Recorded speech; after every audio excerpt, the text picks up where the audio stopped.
And with that, let us turn to our guests. We're very pleased to have today Máximo Torero, the Chief Economist of the Food and Agriculture Organization, and Adef Hussein, the Chief Economist of the World Food Program, to talk about the state of food security and nutrition in the World 2021 report. Mr. Torero, please, the floor goes to you now. Thank you very much, and it's a pleasure to be here. Let me briefly state the core results that we have in the SOFI that was just launched today. First is that for 2020, up to 811 million people are chronic undernourished. This means as many as 161 million people more than in 2019. And if we continue as we are today, around 660 million people may still face hunger in 2030, in part due to lasting effects of COVID-19. More than half of the world's undernourished are found in Asia, 418 million, 9% of the population. An additional 282 million are in Africa, 21% of the population, and 9.1% in Latin America. Globally, nearly 1 in 3 people in the world, 2.4 million people, did not have access to adequate food in 2020. And that is an increase of nearly 320 million people in 1 year. So the numbers are pretty dramatic, and this also applies to all the other malnutrition indicators. In addition, 3 billion people don't have access to healthy diets in 2019, and this will be exacerbated in 2020 because of COVID-19. The projections that consider the impact of COVID-19 pandemic suggest that following a peak of more than 768 million in 2020, global hunger will decline slowly or less to 660 million in 2030, as I mentioned before. So nevertheless, this represents 30 million more people than projected for 2030 had the pandemic not occurred, revealing the lasting effects of the pandemic on global food security. The report identifies this year 6 potential pathways to do the agri-food system transformation that we need. First, the integration of humanitarian development and peace-building policies in conflict-affected areas. Second, scaling up climate resilience across the food systems and the importance of linking the agri-food system transformation to the COP26. Third, strengthening economic resilience of the most vulnerable to economic adversity. Fourth, intervening along the food supply chains to lower the cost of nutritious foods. Fifth, tackling poverty and structural inequalities, ensuring interventions are pro-poor and inclusive. And finally, strengthening food environments and changing consumer behavior to promote dietary partners with positive impacts on human health and environment. We need to achieve all this agri-food system transformation, assuring our environment has the minimum effects as well as the minimum greenhouse gas emissions. Thank you very much. Thank you very much. And now over to Adef Hussein, the Chief Economist of the World Food Program. Thank you very much. I'm really happy to be here, but with a really sad story. 161 million people in chronic hunger in 1 year. I don't think we have seen that, in recent history, that type of increase in 1 year. The issue is that, when people fall into chronic hunger, they go through a process. And that process is first, something happens, some kind of a shock happens, and whether it be a war or it would be maybe, a drought, a landslide, an earthquake, something like that. And people become temporarily, hungry, food insecure, which we call acutely food insecure. And then if they're not provided assistance in a timely way, they fall into this chronic category. And what we are seeing right now through this report is that we have up to 161 million people falling into this chronic category. And why is that happening? I think it's clear. We've been saying that in this report and before as well. You have conflict, widespread conflict of all these hungry people, about 65%, are in countries affected by conflict. Climate variability, climate extremes, they are no longer words. You can actually see the impact of that on the ground. You can see how they are impacting people, how they are displacing people. And that's a serious issue. And then the third reason which we see is economic marginalization. And economic marginalization, not only in the sense of rising inequalities, but also in the sense of rising inequalities and opportunities. You know, it's one thing to have income inequality. It's another thing to have inequality in opportunities, because that means that the individual may have the dream, the hope to get somewhere, to get out of poverty, but they just don't have the means to actually do that. And that those means they cannot drive. So we are seeing these three things, but then on top of that is COVID. And what you could call COVID as like a misery multiplier in a way, you know? And what we are seeing is that all of this is happening when nations, their ability to meet these requirements, these immediate requirements, as well as requirements, you know, which would minimize the amount of need which is out there, is shrinking. If we believe that the world as a whole spent $26 trillion in a year dealing with the economic consequences and dealing with the health consequences of this disease, that is just about 30% of the global GDP. We are not out of the woods yet. What is going to happen next year? And what we are seeing more and more is that the gap between what needs to happen out there versus the resources which are available to actually do that, that gap is becoming larger by the minute. I'll stop here. Thank you. Thank you. And we'll now open our floor to our guests. Edie. Thank you very much. Edith Lederer from the Associated Press on behalf of the United Nations Correspondents Association.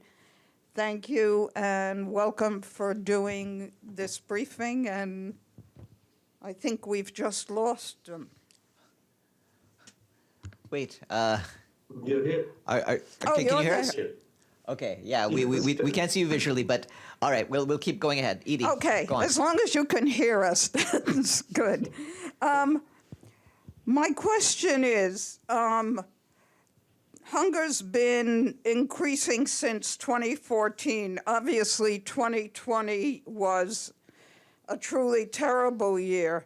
What are you expecting for 2021, and how much money would be needed to reverse this downward spiral? Thank you.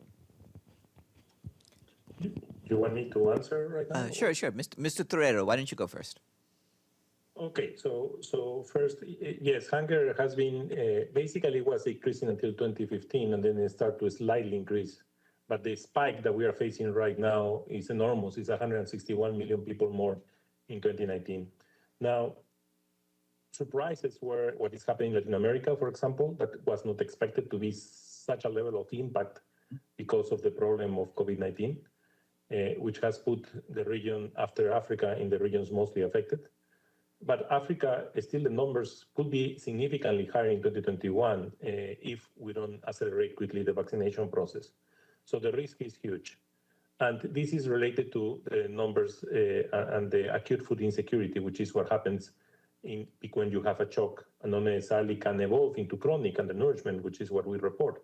But as Arif mentioned, if we don't take care of the acute food insecure, which the numbers are substantially higher in 2021, they were 155 million in 2020, then that bigger number of 2021 could end in an increase in undernourishment. So significant effects, significant changes need to be done. Now, the second part of your question is how much money is needed. So there was a report prepared by CERES and by FAO and CEF showing that to remove 500 million people out of undernourishment, of chronic undernourishment, if we use specific investments based on the evidence that we had, we need to double the investment of international organizations and ODI, so from $14 billion more per year until 2030, plus an equivalent amount that was invested by their own countries. If we wanted to remove and achieve zero hunger, we were talking about $40 billion. Now, today we are doing a new analysis trying to assess also what are the potential trade-offs over environment, soil, water, energy, land, and biodiversity, and emissions if we follow those type of investments. And the preliminary numbers we're getting are a little bit significantly higher to the 40 billion. So yes, investment is needed, and that's a little bit the claim that we're trying to do, that all the recovery that the IMF is talking and the World Bank is talking and other IFIs needs to be linked to agriculture, needs to be linked to rural areas. If not, we're not going to achieve this. Sorry. Thank you. Pass to you, Arif. Yeah, no, thank you. Just Máximo said about dealing with the chronic issues. Let me give you a few numbers on the acute side in terms of what we are doing as World Food Program. This year, let me go back to first 2020. In 2020, we were able to reach 115.5 million people. That was an all-time record for us in our 60 years history. And the reason why that happened, despite all the restrictions of COVID and everything else, was because we were able to secure two things. One was we were able to secure resources, money. And the second thing was that we had access. When we have financial resources and we have physical humanitarian access, we can do whatever is needed to save lives. If you just have one of the two, it doesn't work. If you have money but not access, it doesn't work. If you have access but no money, still doesn't work. Now coming to 2021, like you can see from this report, and we see it on the ground, we are present in 80 countries. In those 80 countries right now, we have 270 million people who are in a crisis or worse situation. And our target for 2021 is getting to 139 million people. And the bill for that is a staggering 15.3 billion. Now, in those 139 million, there are 41 million people who are in emergencies or worse situations as we speak. I'm in places where there are already, there are more than almost 584,000 people right now who are in IPC phase 5, meaning in catastrophe, as we speak. If we were to get to these 41 million people who are in emergency or worse situations, it would cost us upwards of 6 billion to provide them with one single meal per day for 365 days. So you can see how quickly these numbers work. Now, the point is, how can we bring these numbers down? And that means that we must, while we are saving lives, we must invest in changing people's lives and in minimizing conflict. I think there is this need for political will, this political commitment, like the SG's call for ceasefire, but even more so to make sure that we kind of reduce some of these conflicts so that needs can actually come down. Thank you very much. Celia? Thank you. Thank you so much for the briefing. And I have a question. You just mentioned, Mr. Torero mentioned how Latin Americans surprised and your report becoming the second country with the largest amount of people with food insecurity. According to the report you mentioned is 31,900,000 in 2019 to 40,900,000 in 2020. You also mentioned conflict as one of the main drivers of this. Is any concerns of what is happening right now in the region could worsen the situation? Say Haiti, Nicaragua, Venezuela, Cuba. Can you tell us a little bit more about those situations? And also, you talked about the access and then the resources and humanitarian access to be able to provide assistance. How is that possible with the challenges that we see right now in countries like those in Latin America specifically? Thank you. Thank you. No, Latin America is a very special case because we were expecting Latin America was going to be more resilient to this type of a shock of COVID-19. But what happens in Latin America is that we need to understand that around 55.2% of the labor is informal. So when you lock the economy, the sectors that are mostly affected are services sectors, are sectors linked to informal economy. And those people are completely removed from their economic activity over the night, and they don't have social security, they don't have unemployment insurance, and they don't have health insurance. Imagine a lockdowns that go longer than a year, and that's what happened in Latin America. Governments imposed severe lockdowns that extended more than what was necessary because they didn't implement it properly at the beginning. And that has a perfect negative correlate over GDP growth. So that has impacted the informal economy, which is huge. Like Peru, for example, is 70% informal. And Peru, for example, is one of the countries that have a GDP decline of around minus 9%. Imagine an economy which is high middle income. So again, all this informal economy, which were not poor, which were part of this active middle class, suddenly completely disappeared their only revenue, and for such a long period that they basically liquidated all their liquidity, all their access to financial resources. And this has created a significant increase on severe food insecurity in these countries.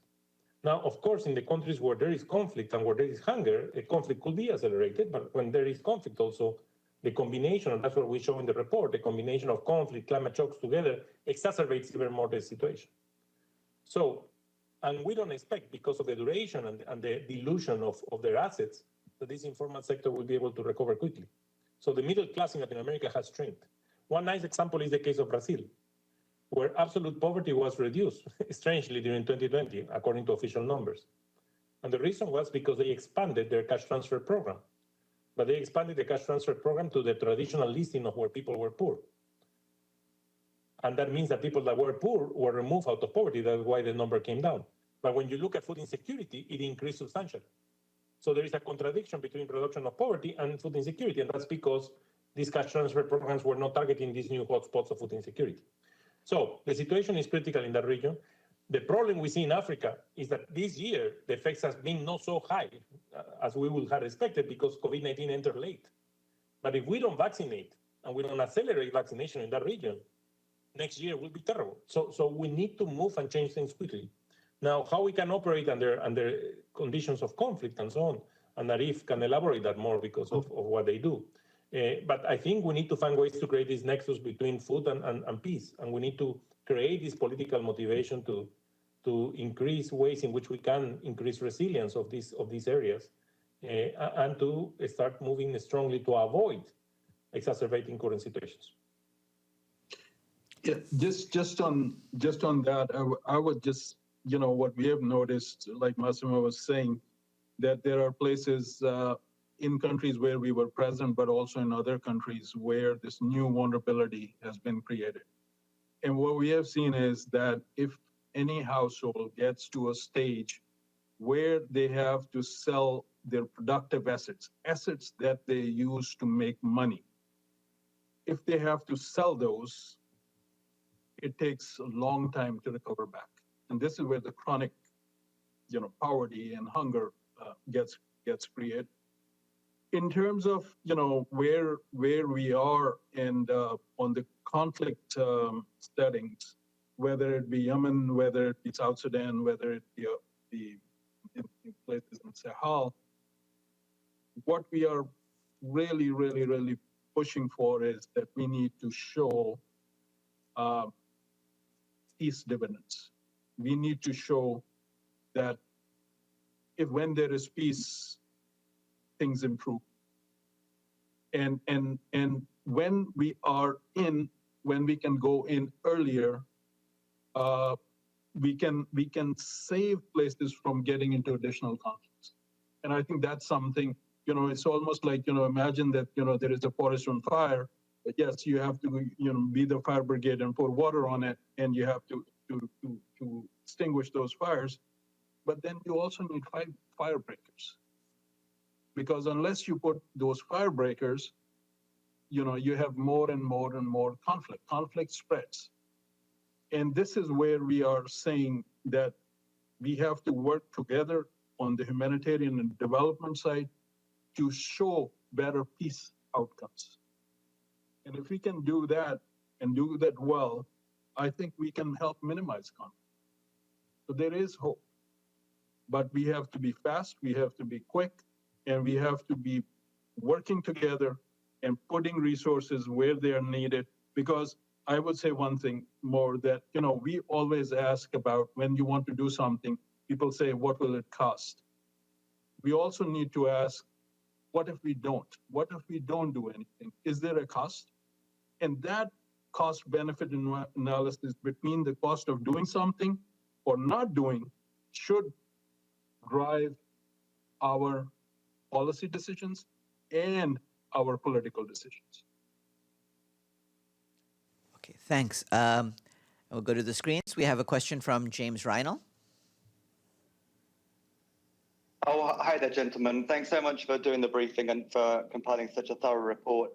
You just did a kind of regional synopsis of Latin America. I'm wondering if you could also do one for the Middle East, which is the area that my newspaper is interested in. I've had a look through the report, and obviously you're among those UN agencies that refers to Western Asia, which is a kind of bigger area. But if you could tell us something about the situation of food security and hunger in the Middle East and what your policy prescriptions are, that'd be really appreciated. I think the situation in Middle East, as in all the regions of the world, also is exacerbated and has increased the situation of increased chronic undernourishment, and also, of course, the problem of access to healthy diets. Now, the problem is, and where we are trying to create ideas on how we can move into create this change and transformation, is these potential 6 transformation pathways, which we believe can apply in different intensities and with different combinations in the different regions. So according to the problems of each of the regions, I think the intensity could change. Now, what we need to understand is that, as Arif was saying, the peace building and the link of that to humanitarian work and food is central. Also, water issues are of huge importance, and that's climate-related issues. And that's why one of the challenges we are proposing here is scaling up climate resilience. If we don't take care of these scarcities and we don't put intensity on the channels that are more relevant for those areas, then the challenges will be exacerbated. One of the things that this report does is combine the different drivers. No? So we start with the typical drivers that we have been analyzing, which is conflict, climate extremes and variability, and economic downturns and slowdowns. And we see how many of those happen at the same time. And in the region you are talking normally will be more than one or more than 2 of those drivers happening simultaneously. And that's where the challenge is bigger, because it exacerbates even more the conditions. Let me stop there. Yeah, just to pick up on what Máximo is saying, I mean, a very good example of that is Lebanon. In Lebanon right now, we are very concerned about the situation, but it is the financial situation. But also, the banking crisis of Lebanon has not spared other countries, in the region, and many of those countries, they are affected by conflict. So you have this, you have Syria. So it is, and then basically, if you look at Yemen conflict, but also big water issues. And for me, the biggest thing probably for countries which are import dependent is the depreciating currencies.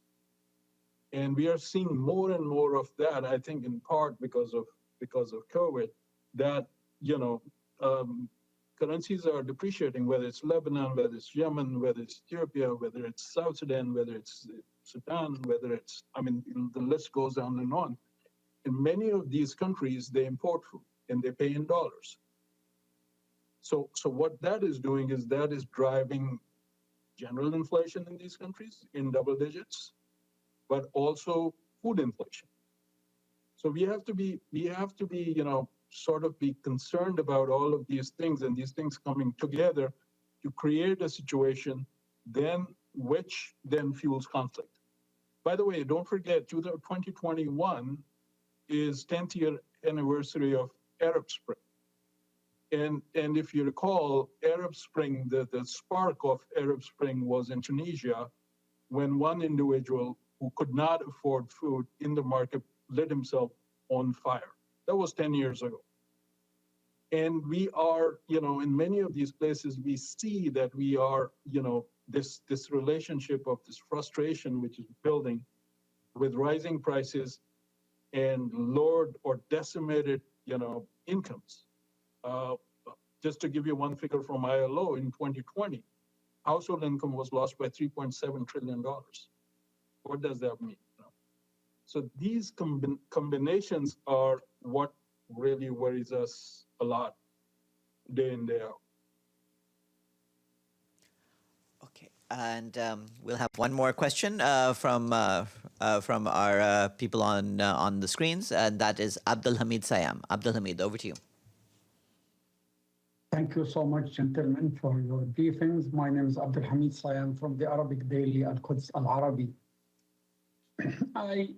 My question is a follow-up to what James asked, but I want to be specific on Gaza. If you can share some of the information about food insecurity, hunger, and the future desperation of the people in Gaza. And you can share that information with us, please. Thank you. Arif, given that this is Sure. more on emergencies, yes? Of course, no worries.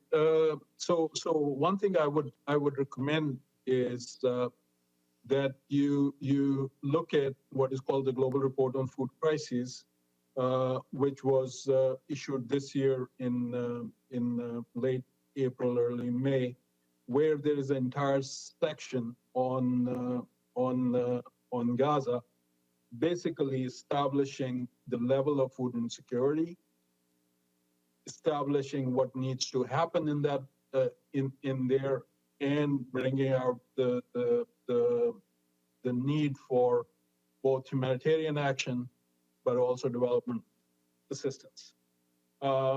This is one of the Global Report on Food Crisis is a consensus-based report of 15, 16 partners.